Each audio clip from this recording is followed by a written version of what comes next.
in the US, this is not just about Trump, the whole American political class and actually the whole policy class has essentially undergone a sea change. This has turned itself upside down, in which a country that for 2 decades was named America's strategic partner is now named America's strategic adversary. Confucius said the most important thing is to call things by their real name. So if the real name is not strategic partner but strategic adversary, that changes everything. And therefore we're drifting, just as you said, to in a Thucydidean dynamic that I've written about in my book, towards not just a new Cold War, but what, God forbid, could be a real war. That's where we are today, and I think now there's a search, and certainly in Beijing, I sense a real sense of search for a new strategic concept.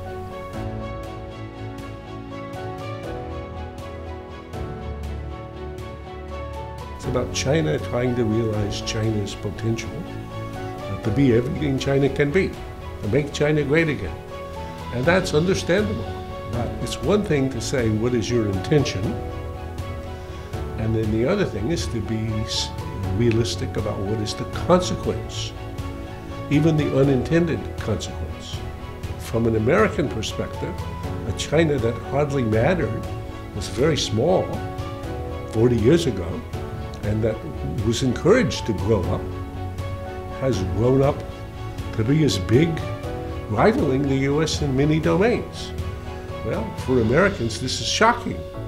So life is going to be very difficult because China will continue rising and the US will continue thinking it should be the ruling power.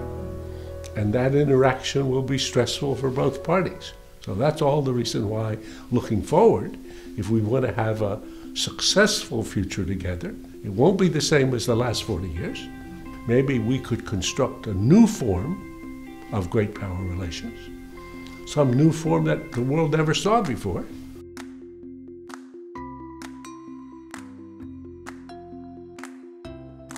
And I think anybody who watches what happened over the last 40 years has to be astounded.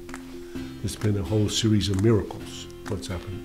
Never before have so many people risen so far, so fast, on so many different dimensions.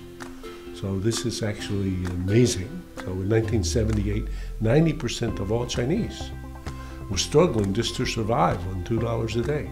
But now, in 2018, that number is only 1%. And Xi Jinping says it soon will be 0 by the end of 2020. Well, that's 700 million people who used to just be barely surviving and who now have some life. That's a great human achievement for mankind. And as a fellow citizen of planet Earth, Chinese should be proud.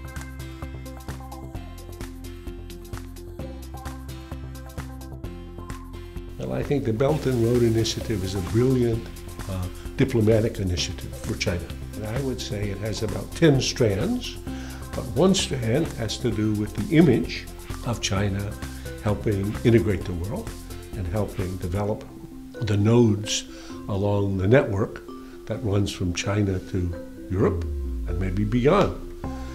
But the other part of it is to extend China's influence and standing.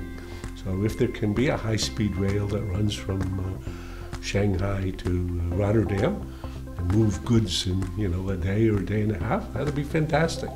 And if there can be a 5G backbone that allows people to use their smartphones and download in a second things that now take 15 minutes. That'll be fantastic.